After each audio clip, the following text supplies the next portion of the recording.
Good afternoon. How y'all doing? Hello, Mr. Hall.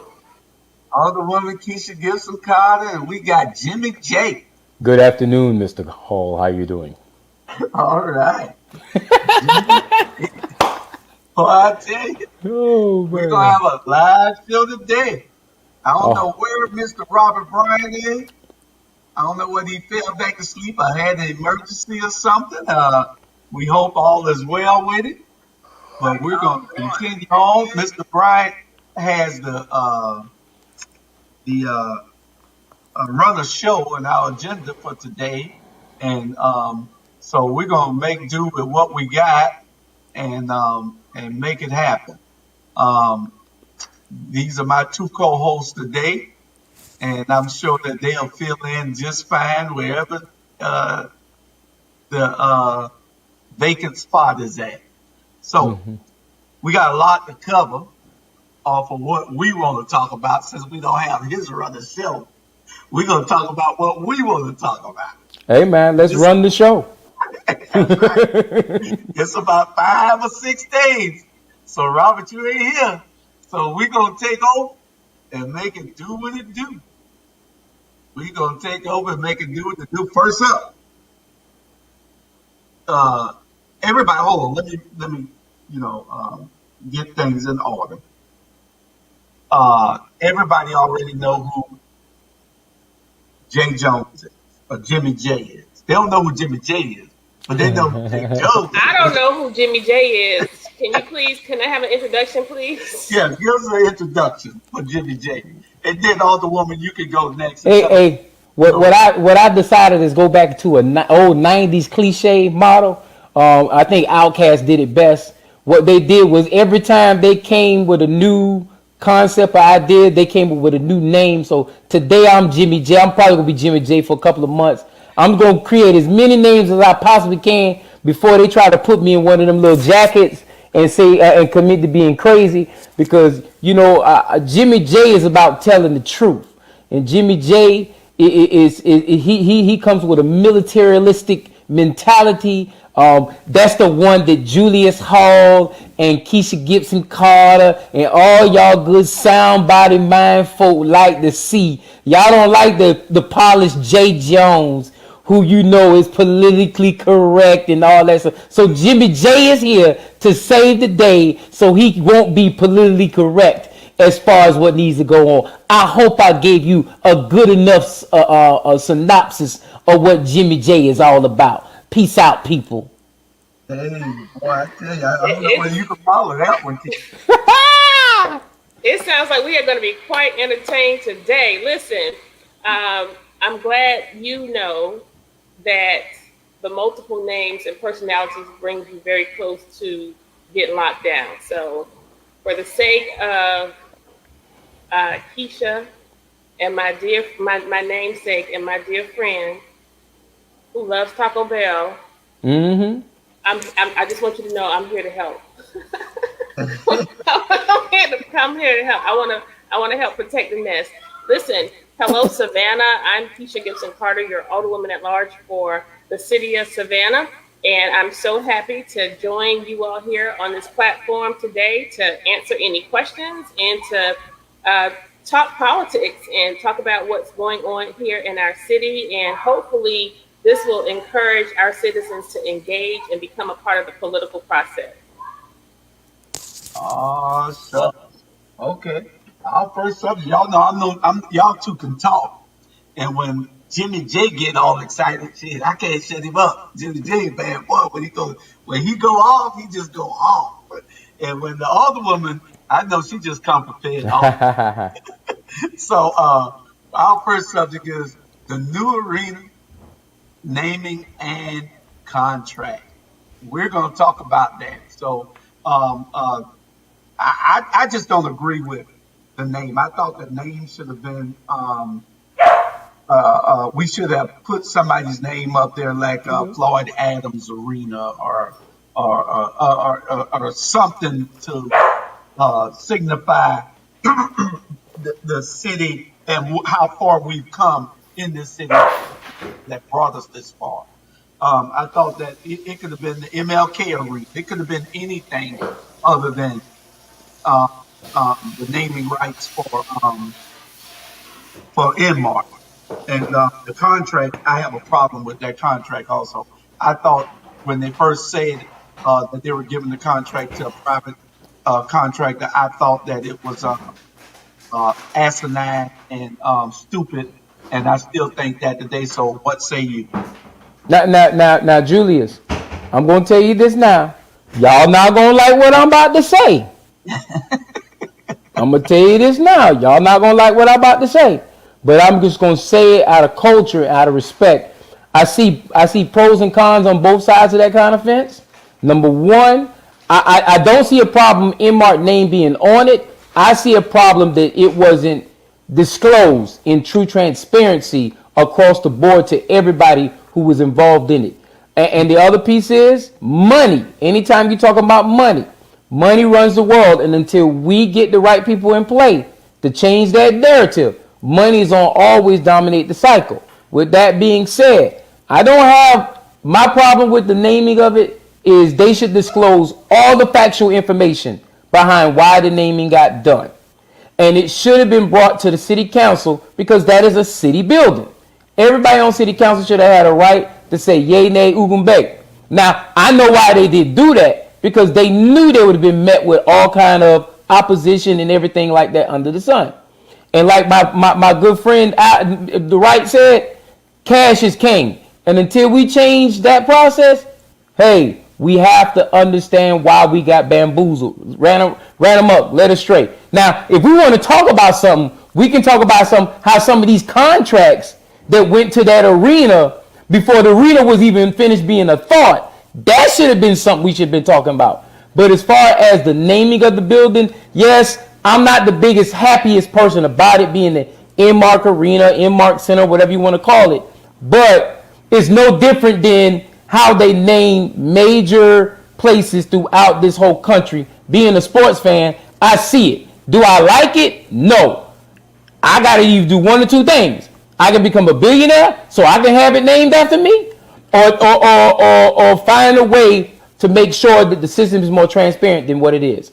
And I told you wouldn't mind not. I hate that you started with this conversation because, man, you're giving Jimmy J a bad name right now because Jimmy J is not going to be liked for what he just said. But I'm just telling you what my heart says. All right, Jimmy J. Alderwoman, what's your take? It's okay, Jimmy J. Thank you for weighing in.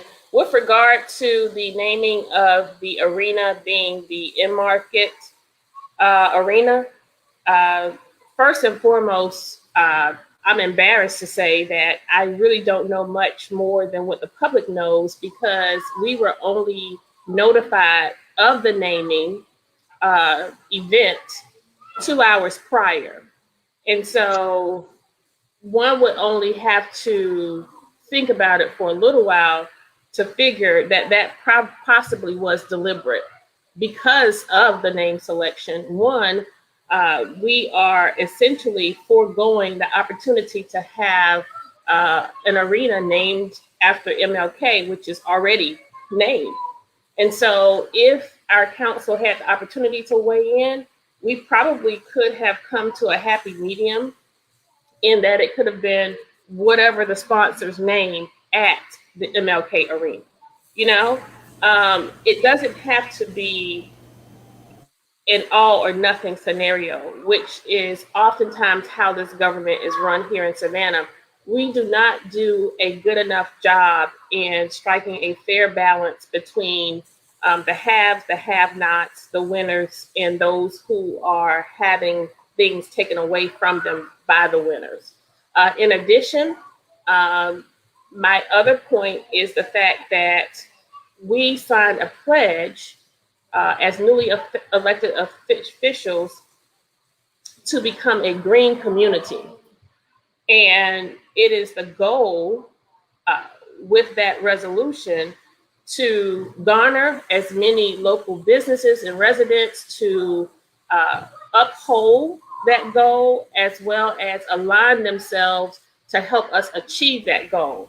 So how does naming the city's largest construction project in in its history, how does that align with naming her arena after an oil company when we are supposed to be a green community? So again, when you're not giving consideration to the talent and the fact that when you're not giving consideration to the talent of other elected officials on our council, and you're not giving consideration to the fact that we have a vast knowledge base, we all bring a special and unique set of circumstances to the table.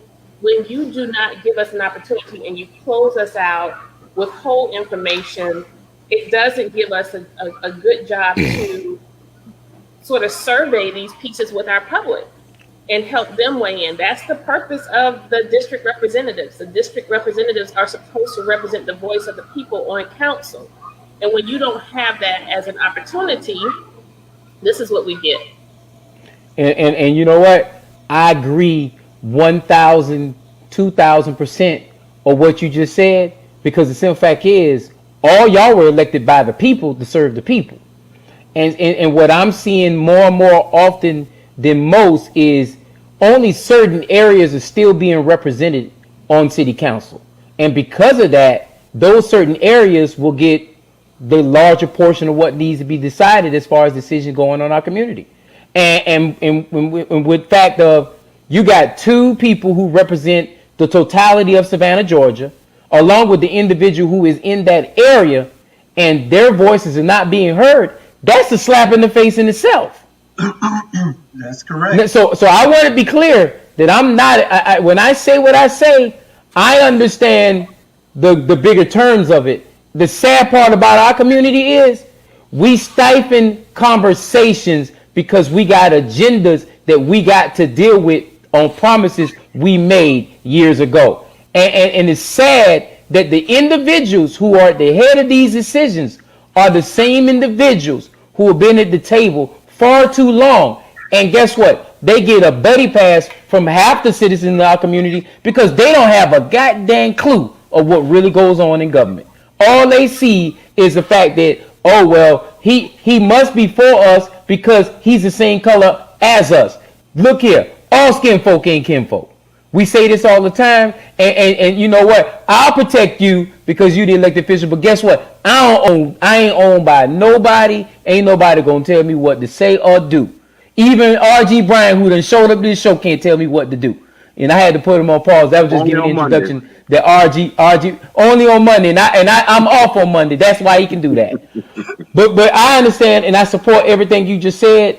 I just wish that we had a clear-cut, true transparency, accountability, and open-minded civic government here in Savannah, Georgia, because black people have been left out the equation far too long. And when are we as black people going to wake up and say enough is enough? Well, and to your point, with regard to the transparency piece, the district alderwoman, Bernetta Lanier, she did not have knowledge of this as well. I said y'all two at large, and then the person who even represents that area did not know. Right. But to that point, also, even more egregious, I should say, is the fact that you have this monstrosity that is encroaching upon three of the most vulnerable neighborhoods in Savannah: Cloverdale, Carver Village, and Brickyard. Mm-hmm. The least we could have done is galvanize that community, being that they have to see this day in and day out as they drive through their corridors, recognizing that this project is going to provide for so much invasion to the neighborhood by way of environmental health, traffic, and the threat of gentrification. But Alderwoman Kesha, why not include them? Before you go too far, because I'm gonna let you finish your statement. Doesn't one of them live in one of those communities and the other live in one of those communities? And what I mean, the county chair lives in one and the mayor lives in another of those three communities you spoke of, right? Yes, Chester Ellis lives in Carver Village and Dan Johnson lives in Cloverdale. And so these individuals were also at the table when this contract was put together. And this is what I want citizens to recognize. You know, things have become so polarizing where our service is concerned. There has never been a time in the history of our local government that people are so in tune to what's going on. I am proud of the fact that people now actually know when the council meetings are. They know what an agenda is. Albeit the agenda process has been hijacked, they know what that is. They know who their district representative are. They know the basic tenets of our municipal government. And that is in large part due to the fact that we have arrived. And in our arrival, we have given an appearance that makes people feel like they are a part of this local government. They are a part of community. And we have dialed down the information in a way in which we can offer a narrative that everyday lay people can understand. And we're not deliberately talking over their heads and hiding information. That's never happened before. So you have to ask the question, why didn't Mayor Van Johnson once Alderman Johnson? Why didn't Chester Ellis once Commissioner Ellis? Why were they not as vocal as we are when it comes to these pieces? I know we get a lot of ridicule and critique about our passionate display, but I tell people you did not send us to Sunday school. I wish it were a scenario where we could actually work in harmony and not have to have so much contention when it comes to issues. But look at what plays out on our national stage and on our state level where politicians are concerned. They don't get along, and they don't get along and they have issues because they're not on the same team. And so we are in a place where I'm not on the same team. I'm sent to the cesspool of City Hall, and I can't go to that gunfight with a butter knife. I have to use all of the tools within my arsenal, given the fact that many of the tools that I should have access to as an elected official have been stripped away from me. So we're doing the best we can with what we have, but we're also demonstrating that previous leadership, they had the opportunity to offer expressions of what we are doing right now. And that's not done. Citizens today know way more about local government than they did 16 years ago. And so the money piece, Jimmy J, you're going to mess me up because what I'm not going to do is get caught up in trying to figure out who you are on any given day. That's not going to happen. But what Jay is consistent now. Jay is consistent in all the names now. So you can just say Jay and you got it covered. Boy, I'm going to go ahead. I'll be safe. Okay. Jay, the thing that we have to look at with the financial piece, I get what you're saying about we got to get our money situation in order to be able to compete and come to the table. That's a whole nother show. But what we also have to recognize is that there were a slate of us that ran on the theme, no more business as usual and no more status quo politics. So by virtue of that fact, if the majority on council could have upheld that theme, the arena could have been named what we wanted it to be named. So let me jump in here now. What broke the status quo no more mentality? The fact that we have citizens who, you mean? You know what broke the status quo no more status quo mentality? See, you and my sister Alicia Blakely, y'all didn't get capsulated by the money. Some other folk got capsulated by the money. And so the money played a big part in all this conversation. So when you talk about it, you got to talk about the money. Now, Kesha, you got a heart where you don't need the money. Now, mind you, I'm not saying we don't need money. We need money to survive. I promise you, I went downtown to try to pay my electric bill last week. And when I went down there and said, hey, I got a pretty smiling, they still wanted that little money to pay that, or they were going to cut my electric bill off. So we understand, and I get it. We sent everybody to Savannah to support the idealistic mentality of those people who are forgotten, downtrodden, everything else under the sun. And then some people hit that first step and they saw that gold dome and they thought part of that gold dome they could put in their pocket and they can make money for themselves. So they forgot about the people that was behind them that they put out there in support, and they went after the money. Okay, so Jimmy J, we have been saying that as newly elected officials now for the greater half of, I would say probably we noticed this about... Y'all ain't even newly elected no more. Let me go ahead and put that in your head. Okay, y'all elected now. Okay, so within 15 months of, within the first 3 months of our term, we saw that dynamic played out. And we keep saying that, and we've been saying it now for about 15 months. As a former elected official, I want you to help me because I'm still trying to figure it out because I haven't been taken yet. I haven't been taken yet. But because you were around it and you saw it and you can see the evidence of it, just for our listening audience, because we just keep throwing this bait out there for chumming the water. Tell the citizens, what does a payout, sold out, or being on the take? Give us an example of what that looks like, because I know in my mind what it looks like, and I have seen a little bit of evidence of some of it, but I just want to be certain. The keyword. No, Jules. Let me go and put it. Not No. I know the Keisha know I ain't took no money. That's why I'm not elected now. Come on, man. That's easy. I'm not elected right now because I never got in on the tape.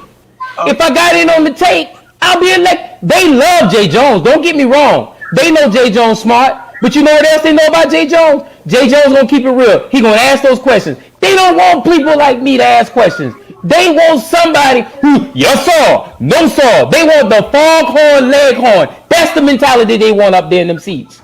They don't want somebody who gonna tell the truth, who gonna play policy, who gonna maneuver the numbers behind closed doors. They don't want that, Keisha. They want Negroes to be right where they at, in their place. And when you're not a Negro who's in your place and you're not accepting the bribes and everything like that, then that's who they want. Now, to answer your question, what does that look like? I mean, shoot, all you gotta do is look at your local elected officials and how we keep getting all these things that keep taking away from black communities and keeping the money in one certain community, and we take pictures with them. We go out and show up with them, and guess what? They're so shy that they don't even want to be around us. Because guess what? They didn't just show their hands today. They've been doing this the whole time. So I'm trying to get an understanding of we all know what it looked like to sell out. We all know what it looked like to be on the opposite side. People got to wake up and understand when their communities are being sold out. And the best way you do that is you learn what policies, you learn what objectives, you learn what strategies are being done against you, and stop selling the play at the Lego table when the table you eat on is a table you need to be seated at. I don't know how else to say it. Dr. Bryant. Well, you know, as Jay was talking about that, and I think Alderwoman was talking about regentrification. You talk about policy and how things are allowed to happen. I don't know if y'all been down MLK where the newest police barrack is located. Get used to saying this now, Brian. Get used to saying this now. West Broad Street. Go ahead and say what you're gonna say. Hey, right there by that shoes. Do y'all know there's a development going up, a huge luxury apartment development, and what's scary is it's encroaching right on the edge of those historic black neighborhoods that the Alderwoman was talking about. And so when you start talking about and thinking about policy, you think back, well, it's had to have been approved maybe 5, 6, 7, maybe 10 years ago, and who's approving it and who's getting a kickback. And as a little bird told me, who bought some property around a new arena for when it's developed. I'll leave that where it is. So anyway, but when you start thinking about all that, it's sad that people will put profit over people. And I think we see a lot of that as we, look at elections and time to get reelected. And people got to start, like you said, Jay, people's got to start stopping, looking, and see who actually advocated for you and who actually sold your behind down the river and benefited for themselves. That's it. Okay. How Chris Brown do that skiing dance? I don't know how you do it, but hey. This contract was just the most. I mean, I looked at. I said, why would they give this to an outside contractor? We done spent $200 million on it. Now you're giving somebody else a chance to make money off it, and then give you a little bit of it. But Julius, we keep putting the people back in play that sell us out, sell us away, and we just keep giving them opportunity after opportunity after opportunity. Julius, they come before us when it's time for elections. Oh, I'm so sorry about forgetting about you the last 3 years, but I promise you, I'm going to start looking out for you. And then Look, guess what, Julius? look, January 1st come and we sell them behinds out just look. enough again. Show up to that frat meeting then. Yeah, it's I'm crazy. It's crazy, brother Brian. Thank God I ain't got no frat brothers in these positions. You so messy. Oh, you a messy something, boy. I tell you. You said it. I just followed it up, brother. Y'all gonna let Jay do me like Jimmy J. Jimmy J. Jimmy J. He done did it. Put y'all two up top. But Alderwoman Kesha, I agree with you 100%. Yeah. I promise you, I believe with you 100%. But what I want us to start doing is I want us to start doing more strategic thinking, more planning among ourselves, because our people are the quickest, blindest people to be led down the slaughter, and then we're reactive, and that's what I'm sad about. If I had anything I would be mad more of, we're a reactive people. We're not a proactive people. We're not a definitive people. We wait until the building, the monument is put up, and then that's when we want to cry loud. And I'm not saying this about you, Alderwoman Kesha, because I know you are a strategic thinker like no other. Because even when I even have the phone calls with you and we talk, I got to think before I even had that phone call with you. Because I know you already got a question that you already got the answer, but you're going to put that, because that's the kind of people we need in play. And the problem is, Kesha, the biggest issue you got is you're calling the question that we've had 30, 40 years of African Americans sitting in some of these seats that never ask these questions. And Kesha, like you said, as a former elected official, I sat there, called that stuff out, and guess what? I am sitting in my chair at my house as a non-elected official, because you know what? I was the one calling it out. And for the record, the person who is sitting in that chair, the person who is the cousin of somebody on this screen, the person who is a cousin of somebody on this screen, he would sit there and goes out in the community and says this right here. He says it. He can take a step off the pitch all he wants. He says this. Y'all better not follow up, Jay, with all that progressive talk. That has been brought to me, Kesha, at least 15 times by 15 different people. Y'all better not follow up, Jay, with all that progressive talk. Y'all better not follow Jay with all that change in the community and all that other progressive thought.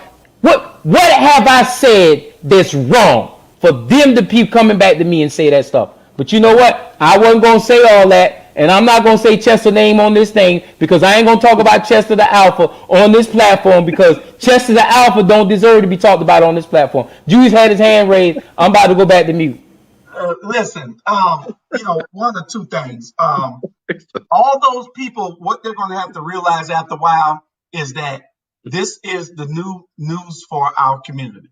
Yeah. This is where you're going to get it from. We don't read the Savannah Morning News. We hardly watch TV. Unless just for the headlines. So we don't watch the rest of that. So we're not watching the commercials or nothing else that come on there. You're going to get your news from us. This is where it's coming from. Ain't a damn thing you can do about it. You replace me, somebody going to take my place, because we know what it is now, and we know what we have to do. We have a call. King Carl the second said, two of them said, he said two of them said once they got elected, they're not activists anymore, but elected officials. Now, this is something right here. Van said that. You say Van? Oh. Well, that would have been 20 years ago then, if Van said that. Yeah, a lot of them forget, their identity as well. So, I mean, I'm not surprised at that statement. Yeah. Hey, this is one I need y'all. This is one. All y'all know this gentleman. This is my friend. Love it. But we try to tell you this here, Rick. Y'all read this here, then y'all start talking about it. I read it. I almost feel like I shouldn't be here. Sadly, I am white and feel unheard. The council must come together for the sake of all of Savannah. Yeah, I see you, Rick. Wow. I see you, Rick. But Rick, I'll say it if nobody else will say it, because I ain't elected no more, so I'll say it. Rick, you play both sides of the fence. And Rick, you sometimes come down on people before you even find out the truth from both sides. And I can say that with affirmation because I done seen you do it before, Rick. Rick, I think you're a good, awesome person. I think you have a great heart and everything like that. However, sometimes you don't take it to allow opinions or issues to hit the table full force before you make a decision or before you judge a situation individual. And I can say that with affirmation because I got emails and text messages to prove what I just said.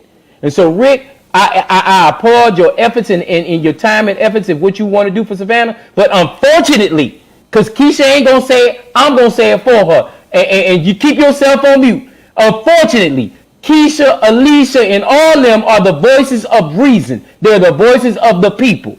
And unfortunately, it's going to always be a catastrophic situation because if you're trying to give those people who have been voices for so long a voice and action, and it's still trying to be soundbite and broken in control, you're going to have what we have in this society. And so what I see right now is healthy conversation. Unfortunate thing is leadership has not said we all need to have this conversation, sit in the room, yell, scream, holler, fight, and do everything under the sun, and still to start deciding that we need to be talking about the people. And I know Kesha's unmuting herself. She's scratching her head, so I'm going to mute so she can go ahead and finish her statement.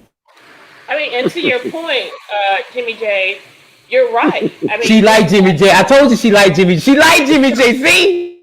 You're right because, you know, this platform gives us an opportunity that we otherwise would not have.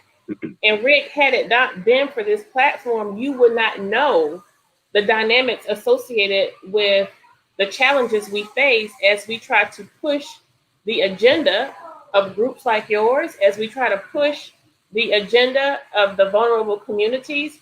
I mean, we can argue approach all day long. Okay, yes, I get it.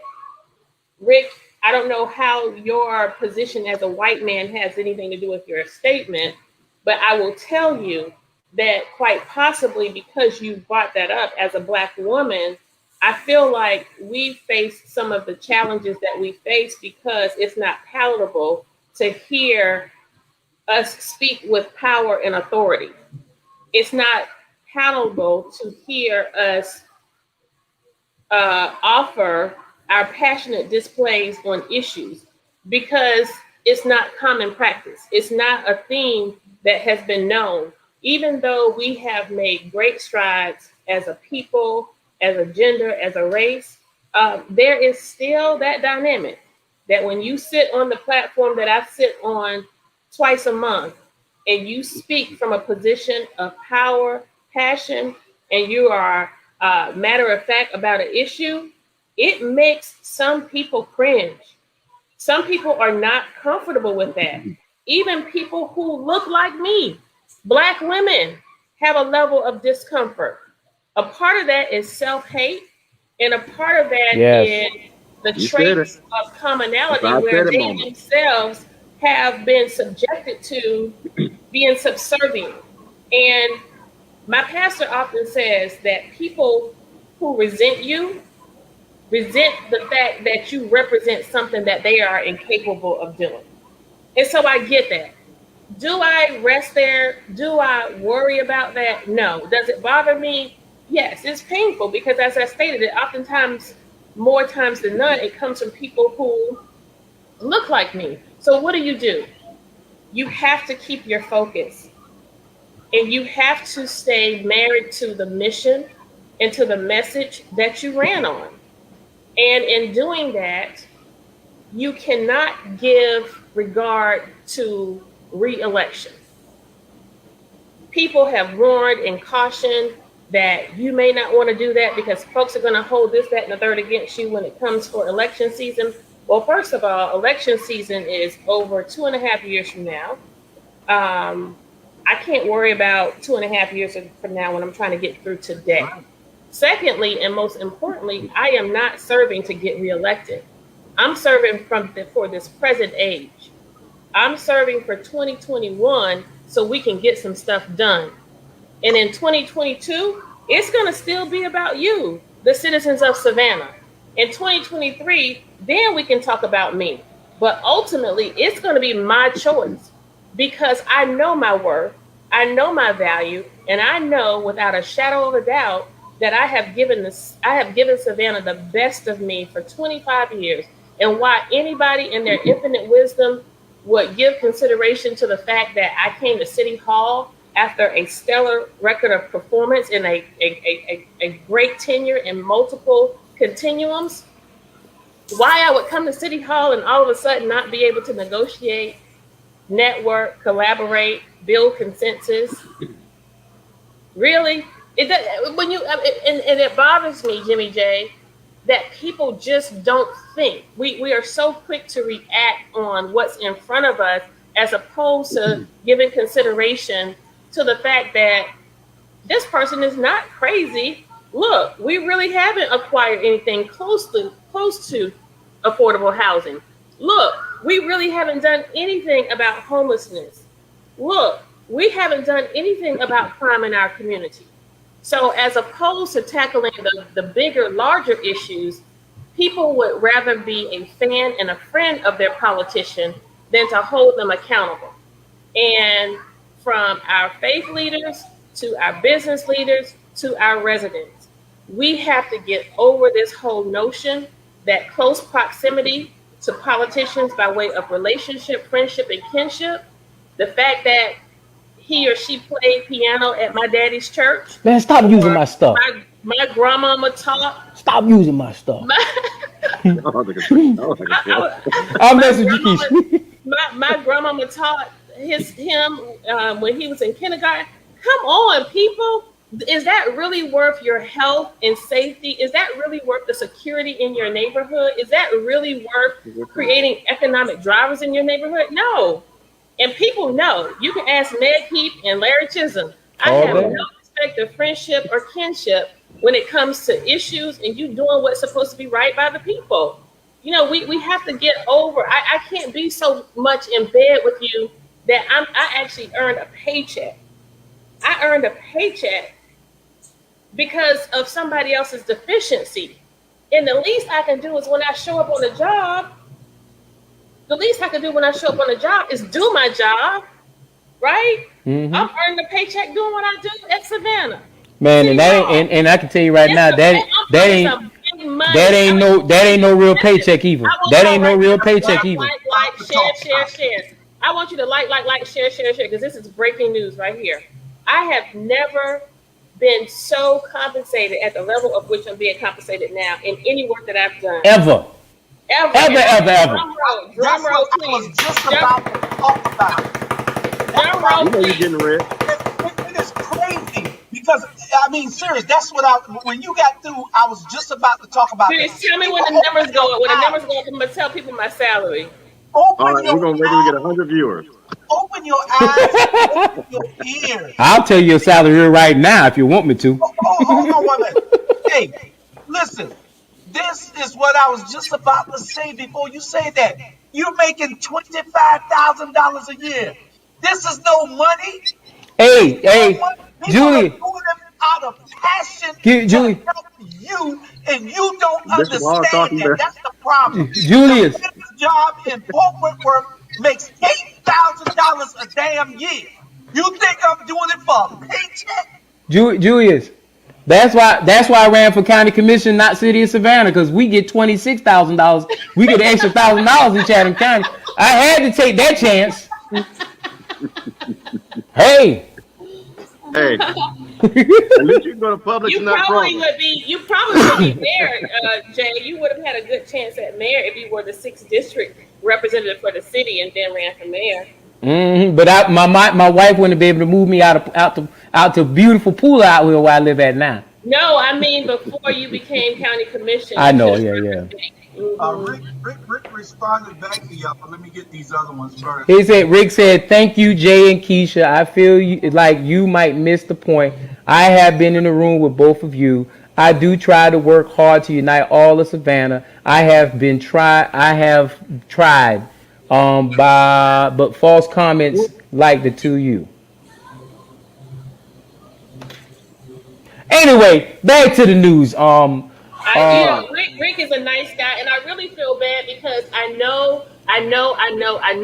It is a good feeling to be a part of the winning team. I get it, guys. I get it. Everybody wants to fly close to the flame. Everybody wants to be on the winning team. But the realization that you are now on the team that includes a loser, it's painful. It hurts to recognize that you have been led down this road, and all of a sudden, you now are like, can this be now? I have to save face. But what determines winners and losers, Kesha? What determines winners and losers? Because see, that's the problem we got to really identify. Because see, what's foreseen as being winners is really losing in certain communities. Mm-hmm. People think that the Embark thing that we talked about at the beginning of this conversation is a win for Savannah. But it is a loss if you really look at how it was done and how it was developed. It's more of a loss for Cloverdale. But what I'm saying, Kesha, somebody out there is perceiving it as a win. They even taking pictures as a win. Mm-hmm. They even doing everything as a win. Mm-hmm. But really, who's winning and who's losing is the point what I'm asking. Well, we're hopeful that it's a done deal now. People need to know that while the contract for the arena was brokered before our term, the contract for this naming, for this sponsor, was not done before our term. That was done on our watch. That was done just months ago, recently. And you have to ask the question, why were you all not informed? Why were you not included in the process? And I get it. It's between two private entities, but God doggone it, this is our city. You can't have anything like that happen in our city without us having some acknowledgement. And while we probably contractually didn't have a say, you can't underestimate the fact that our political influence and our political will could have made a difference in having that be in market at MLK Arena. Mm-hmm. Well, what about this? Recently, I happened, because I keep up with these things, the housing authority. Recently, we had 2 people added to the housing authority. I know one of them, but I didn't never see in any minutes or any meeting where y'all made the appointment of people onto the housing authority. Is this true? The mayor single-handedly, unilaterally, and self-imposed unanimously, seemingly anonymously, and self-imposed unanimously. Yeah, he did that all on his own. But it's the consistent theme with our tyrannical style of government. And it is what it is. And this doesn't, and people will say, well, why don't you all talk about this behind closed doors? What good is it going to do? Exactly. What good is it going to do to talk about it behind closed doors when this person is hell-bent and determined to do things his way? He's demonstrated that. He demonstrates it in your own life with the mask mandate. He demonstrates it with businesses, telling them how they should, conduct themselves. All of this stuff is just, but, people have a choice. And if this is what they want, continue to stay silent. But we are one voice and one vote. And so we will not be able to make a difference unless you all mobilize, engage, and rise up. And so the things that have really made the difference in our community are those things that are consistent with when you see groups like our anti-plastics advocates. They rose up collectively. They made a demand to council. The Weeping Time Coalition. I would imagine the decision, while it is what it is, it would have been made months ago. But because they rose up and mobilized, we still have some skin in the game, and we're still hopeful. There are a couple other instances where citizens have risen and made a demand and a charge to council, and we have to listen. The reason why we have this, why the agenda process has been hijacked, is because the mayor knows this 16-year skilled politician who's quite crafty at gaming. That's how he looks at your life, as a game.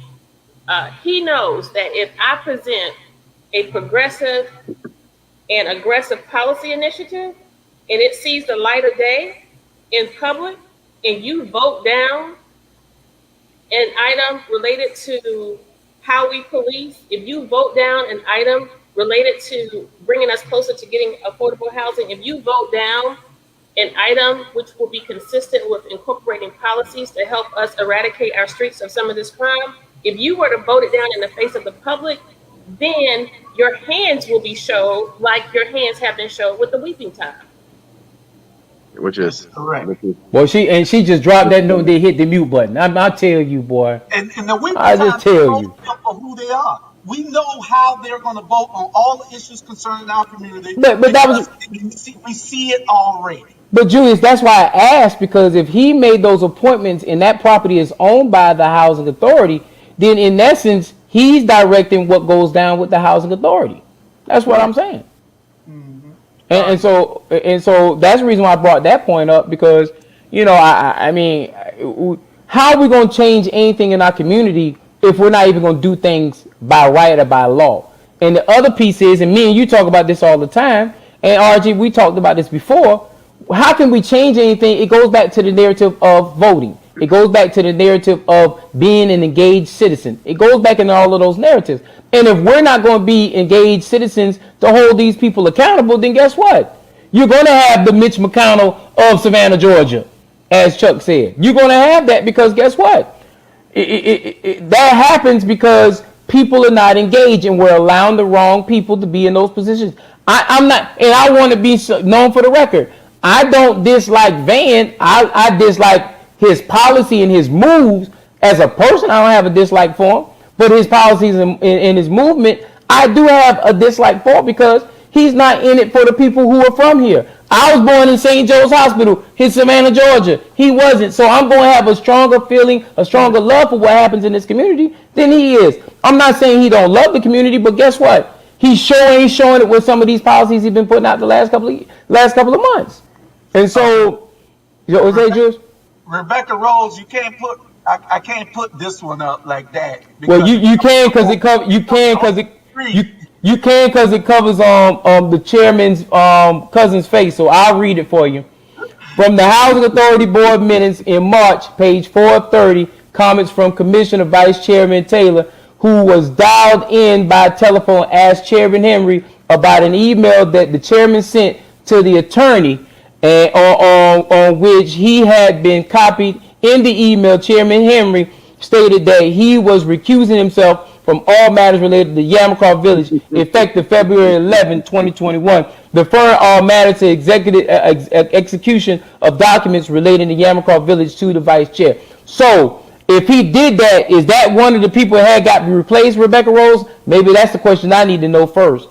And make your comments shorter, Rebecca, because that's way too big. You got to break it up into 2 or 3 so it can fit the screen. Please. Yeah, because we got to make sure Julius Hall, the chairman's cousin, is always on the screen, because we want to make sure he gets his view. Not just the picture of him live, but the picture behind him, because that's the next mayor. Here's a good one. I want you to answer this one. How did we go from 4 Alderwoman fighters to 3? Well, who we lost? Who did we lose? Ooh, I'm going off screen. I'm gonna let y'all two be on screen. Let me go off screen. Y'all just lost me. Look. So messy. Y'all so damn messy. Don't tell me it's 5. Is it 5? All you gotta do is shake your head. That's a good question. I don't know. Hey, y'all got to airbrush that. Y'all got to airbrush the 4 person out of the picture before I even start talking about it. The one. Oh Lord. Y'all lucky we ain't on Zoom. If we on Zoom, I asked Julius to make me the host, and I'll share the picture if I was on Zoom. Hey. Lord have mercy. We got. What? Look. Tell me what post. What district? Who posted that comment? Chuck, which one you talking about, Chuck? It's a number divisible by 5. I heard. That's all I know. It's a number divisible by 5. That's what I was thinking as well. That's all I know, man. I can't say nothing else other than that. All I know. Ellen Wright, you're right. Oh, bless God. Somebody throw it out there. Somebody put it out there, Lord. Ambition.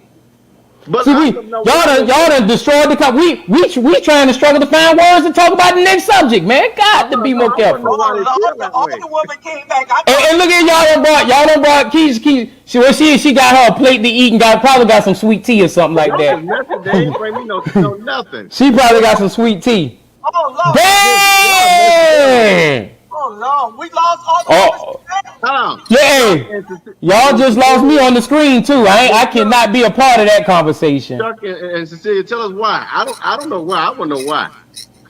Joe, She you said know we what's went going from to handle four. this. She said we went from 4 older women to 3 fighters. Man, look here, Your man. daughter is eating. She's not talking right now. No, she don't unmute herself. She ready to talk. She just All right, waiting us go to eat shut your food up. now. What's that? I don't What's need you down there that? windmilling What did folk I at the miss? city What hall. No, did I miss? you didn't miss nothing, Keisha. Nah, just That's it right go. there. Yeah, just go ahead and eat your food now. Like I Mhm. say, go ahead and eat your food. Eat the cake All I and can say, I can say, Regina Thomas. The hat Uh, lady. I'm sorry, The hat lady.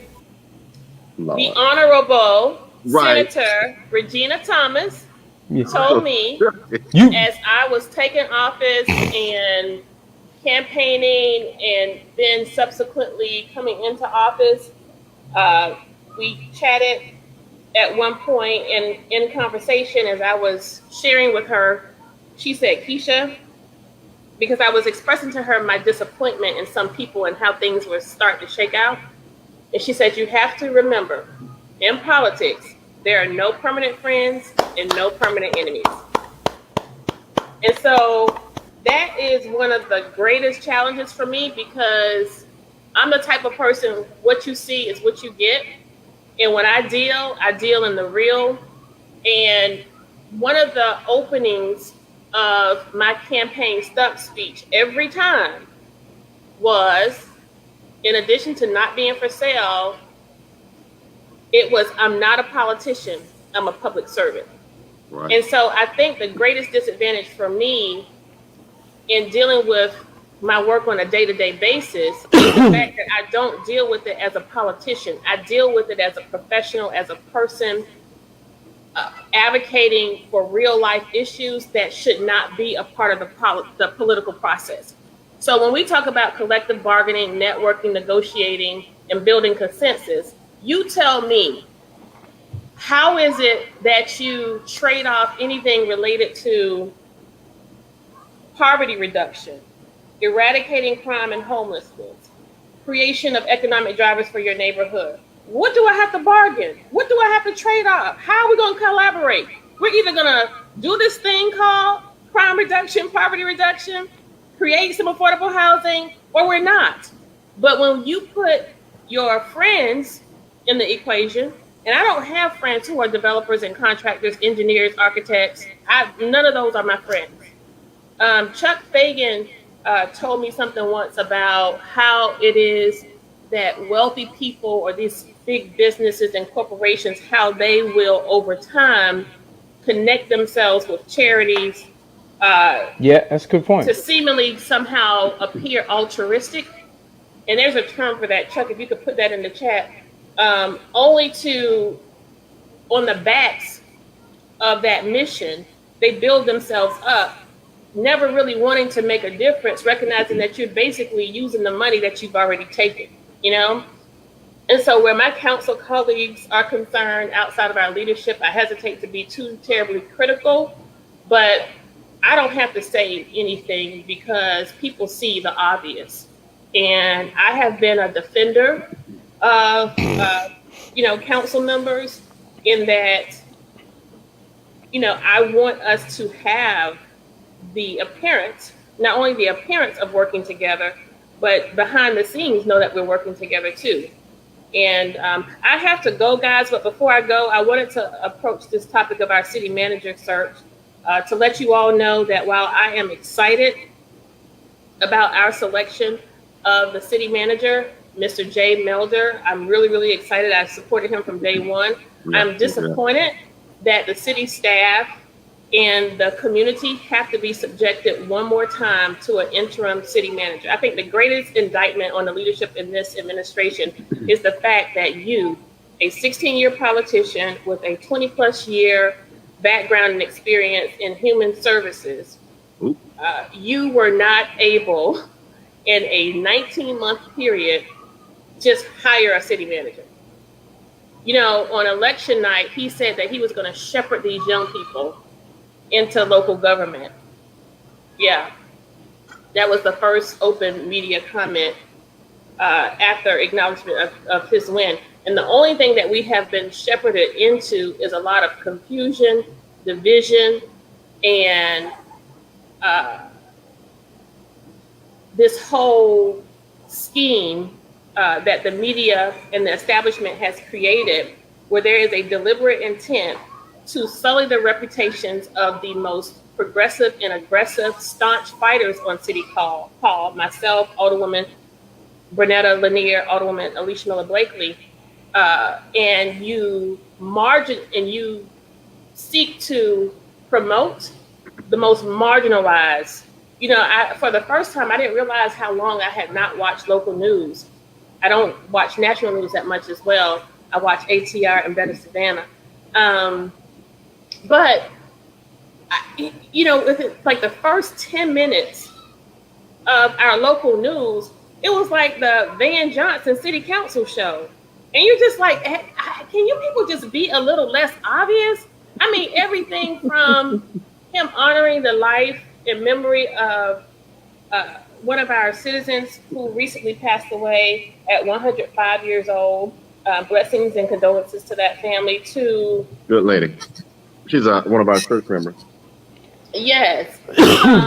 To the arena, to the city manager search, and you're just like, you forgot Mohawk Park. Mohawk Park. Say that. Oh, you yeah. forgot the park. Well, y'all leave that dog park alone. I alone. haven't reported on that part, but it's disgusting.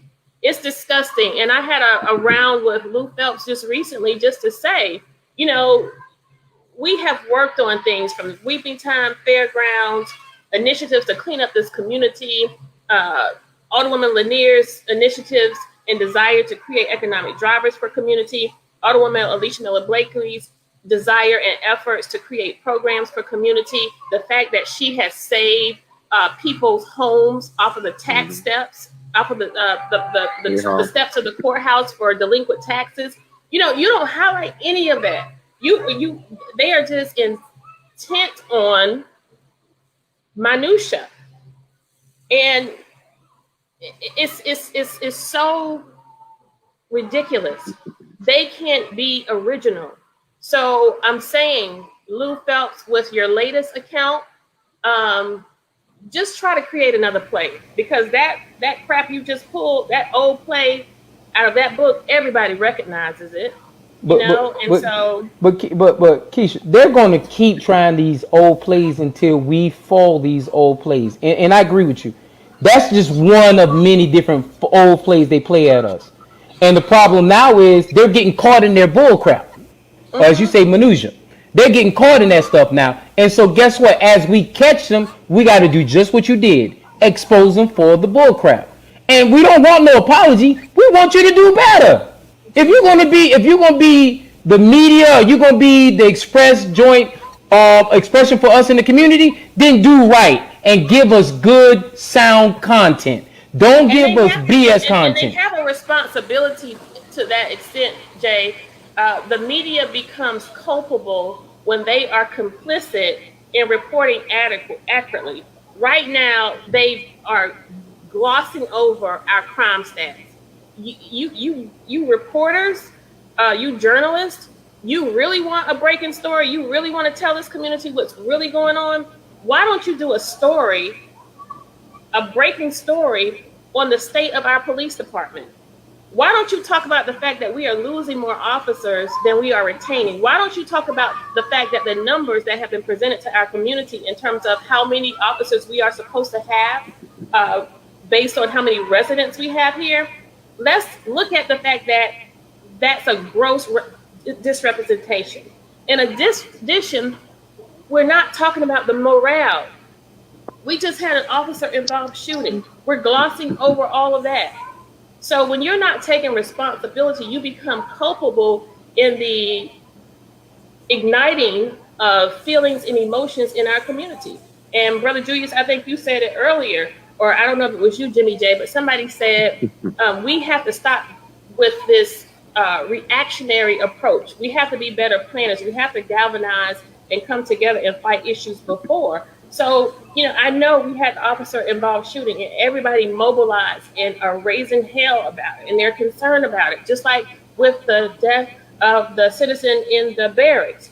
But you know what? Right now, today, there are issues that exist in our department that will not prevent the next officer involved shooting. It will not prevent the next death that may occur in our department.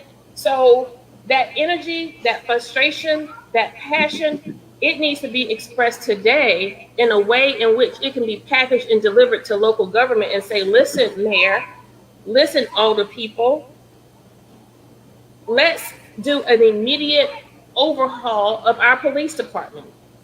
Why are we not calling in outside forces to give us support? We are in a crime crisis and nobody wants to talk about it. Well, they don't want to talk about it, Kesha, because you know what? Crime does one thing in our kind of community. It eliminates minorities off the street. It eliminates our young black boys, our young black girls into mass incarceration. If they don't kill each other, then we'll incarcerate them. And then by doing both, and it helps gentrify those areas of the city they want. And it helps gentrify those areas because there's no an indictment on our whole community right now in that we have African Americans in top level leaderships at almost every continuum in our city. The district attorney, the county commission, the mayor, the police chief. And we have never been as in worse shape as we are in now. And they would say, stop getting caught up in voting black when these people don't give back. And they would say what your former mayor said, your last mayor said this, and I'll never forget this statement he said. Hell, y'all had 20 years of black leadership in here, and I done did more in my 4 years than in 20 years.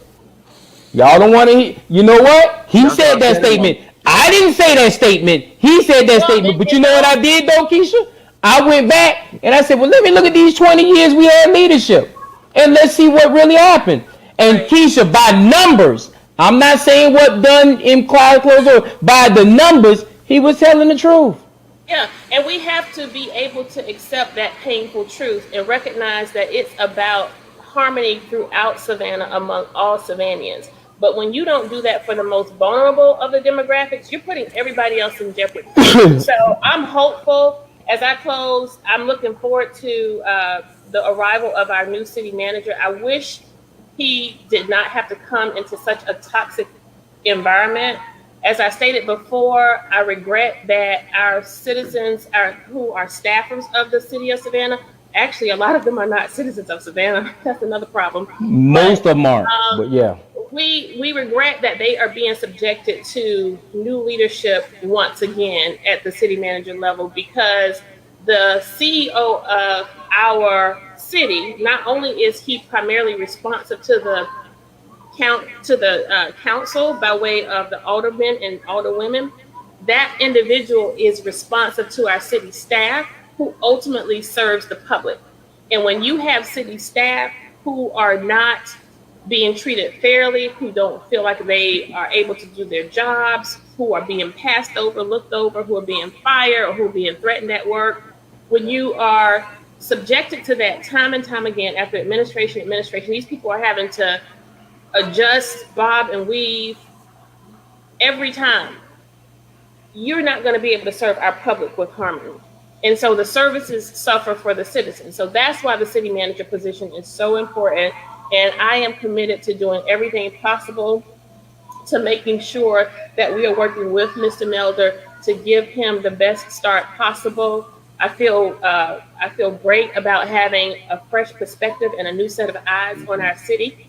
And our selection, I can speak for myself, Alderwoman Lanier and Alderwoman Blakely, that this is evidence. While we a lot of times get pegged as being radicals, racist, and only caring about Black people, we were a big part of the process of selecting a white city manager for Savannah. So, for us, this decision was far too important to relegate it to race. Um, the jury is still out on what he's going to bring to the table, and I'm just hoping that Mr. Nelder can come here and stand up to the establishment, recognize his rightful place in a form of government that is not inclusive of strong mayor, which it has been assumed.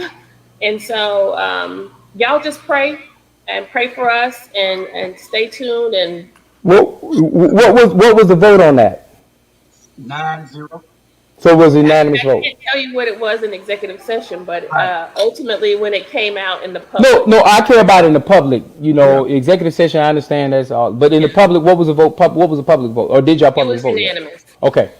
Yeah. So I think that his hands are still going to be tied, and he's going to be the same as Michael Brown. He might not be as rude and brash and unconcerned, but he's going to do the same thing. They didn't bring him here for nothing. This was a plan. They had Keith there, and they had a weak female. Well, Michael, I this actually guy, think, Julius, from behind the scenes, I think the plan was spoiled somehow. I think it was. I think it was because I feel like, the person who blew the last search, I think he kind of lost his footing. He lost his buddies along the way. So we'll see. Let's have hope. Think positive. Well, and my hope, and before you go on, woman, this is my hope and this is my thought. You bring in someone who's run a major city that has multiple components, and I'm hoping that he will come in with a vision. And Jay, we talked about this. Savannah has so much potential for all of her residents, and that he bring a vision that's going to move us in a progressive way and utilize the benefits that Savannah has. And I mean, what I mean by that is looking at infrastructure, looking at how do you develop all parts of the city. And I'm just hopeful that he'll bring that type of vision forward, whereas what we have now is a bunch of bullshit from 20 years ago. And what are your thoughts around that? Is that what you all saw when y'all selected him? Because I like him too from day one. So ask that last part again. Is that kind of what you all were thinking about when you selected him? Is that he's going to bring that progressive Oh my God, vision, yes. and move us That past? was that was my complete motivation, Mr. Bryant. My complete motivation was if we talk about ridding Savannah of status quo politics, that cannot successfully be done by someone who is a part of this culture. Because there is an entrenched culture that has been created under that gold dome that seemingly cannot be penetrated, but I feel as if we have a greater chance if we do have somebody from the outside. Now, if that person comes in and starts folding, There, were you talking more? I'm talking now. yeah, I'm Nostradamus. I'm gonna tell you what's gonna damn happen right now. This God guy damn. was already Julia Damas. Julia Damas. I he don't was want to already hear it. I don't want to hear it, Yeah, Julia, yeah, so no, I'm going to no. leave now. I'm I'm going to talking leave about now. Alderwoman. Look what Jackson John said. Jackson John said, "You guys wake up." The guy from Washington D.C. was the guy in the first place. Look at his competition. His competition was there so that he could win. This was orchestrated. No, I promise you to I'm God. telling you. I promise you to God, that's They, not. see, Please they take it knew from that your you would older woman. think that way. They knew that. So No, they said, "Let's eat no. him here." Seriously, I would tell you. I'll be the first. I have diarrhea at the mouth. I'll be the first to tell you. I sincerely, and if this was suspected, and this is why we had a problem with this firm and with this search from day one, because they deliberately advertised, they put out advertisement deliberately seeking a number two, an assistant city manager. So my first critique was, why would you advertise a job for a city manager for Savannah, and we have all of these candidates who are number twos? They have not served in the city manager role. So my position was, as a consulting firm, shouldn't you be concerned about your clients' demographics, your clients' issues? We are our crime is at an all-time high. City staff and the police department morale is at an all-time low. With all of the complexities and dynamics of Savannah being a port community, being a community that's near a beach community that makes us susceptible to natural disasters, being a tourist town, being a port community. We have all of these dynamics and these themes. Oh, let's not forget that we're also a community that generates the most money for Georgia, only second to Atlanta, but we are creeping up on almost more than 2 times the national average in poverty. Is this a job for a number two? Why would you be advertising for a number two unless you already had a person in mind? So no, Julius, that acknowledgement is not. I don't think that was the case. Go ahead. I'm sorry. But now when we were dealt the cards, again, I just wanted a city manager. While I prefer the number one, I don't think it takes rocket science to do this job. The biggest task of a leader is getting people around them to do the best job that they can, being able to identify the best talent for the best position. Essentially, the city manager is a conductor, is an orchestrator, in addition to being a visionary. This person just has to be able to come in, look at our organization, look at who's doing what jobs we have, and say, here's how we're going to get to our strategy plan. Can we get to the strategy plan with the same set of circumstances that we're dealing with? So, can a number two do it? Yes. Can an experience? I'm hoping that you're right, but I still think that this took all these months of planning, and they went and found this guy. Julius, this is deeper than what y'all think. Julius, I would have accepted a gorilla from the zoo than what we've been dealing with the last year and a half.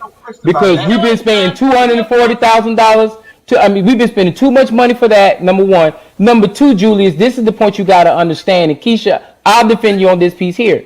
The point you got to understand, Julius, we ain't getting a superb, great, fabulous city manager who has that kind of quality because of the fiasco we have had in Savannah, Georgia. And just being called for what it is. And so what we got to do is get what we can get in place, cultivate that person. If it's not the right one, not the right fit, fire his ass. Shit, we used to doing that anyway. I'm sorry, we used to doing that anyway. Well, I do want to say that I am committed. I am committed, even if I have to sell my silence.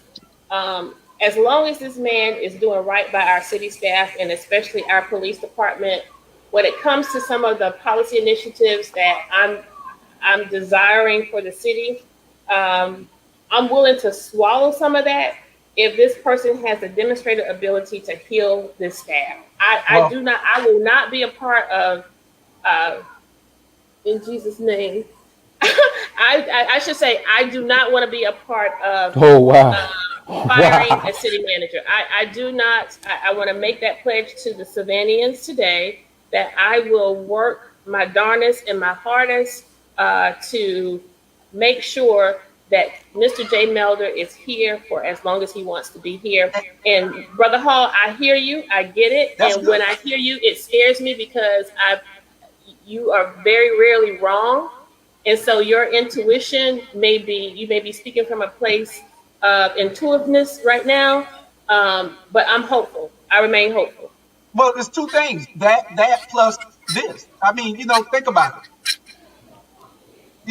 That man's coming to earn this check, and he's not going to do anything to mess up $240,000 plus incentive. He won't see the same salary the other two people got. Seemingly, our interim city manager, according to Lou Phelps, is leaving because I cursed him. Allegedly cursed him. For the record, people, I don't know any man who is going to walk away from their job because a little lady allegedly cursed him, and no one could document it, identify it, and it's so ridiculous. It's so ridiculous. If I was his wife, I'll smack him upside his head when he got home. You mean you left that much money because of curse words or somebody cursed you? It did not happen. Michael Brown has not acknowledged that it's happened. It's an attack and a schematic offered by Van Johnson to his media buddy, and she ran with it. So the real truth in why Mr. Brown walked away is suspected because he had issues with the mayor's decision on some of this fairground stuff. And I'm going to part way with y'all on that. I'll talk to you Lord, later. fairground. Love y'all. Love ya. All right. Speaking of fairground, any updates on that? Now, mind you, I done let Kesha Gibson Carter, because she's respected and she is an elected official, talk for the last 25 minutes, and y'all ain't let y'all gonna let Jimmy J. Jones or Jim Jones come out here. That's my next alternative motive person. Jim Jones is getting ready to come out, and y'all know what Jim Jones will do. You know what? We saw Jim Jones a couple of weeks ago. We're going to see him right now.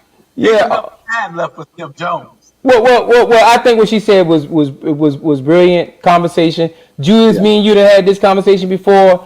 The level of talent that we really deserve is not going to come to Savannah, Georgia, because of all the stuff that's going on with Savannah, Georgia. I think the biggest thing we need, I think somebody put it in the chat, is we need to get healing amongst those 9 people. I don't see it happening. I think what needs to happen, and usually in government structures, when you have this much catastrophe going on, is you take like a 6-month hiatus, meaning y'all just have soft agenda points for 6 months, and then 6 months later, then y'all really have that open discussion to try to lead this city forward. And I think that's what has to happen.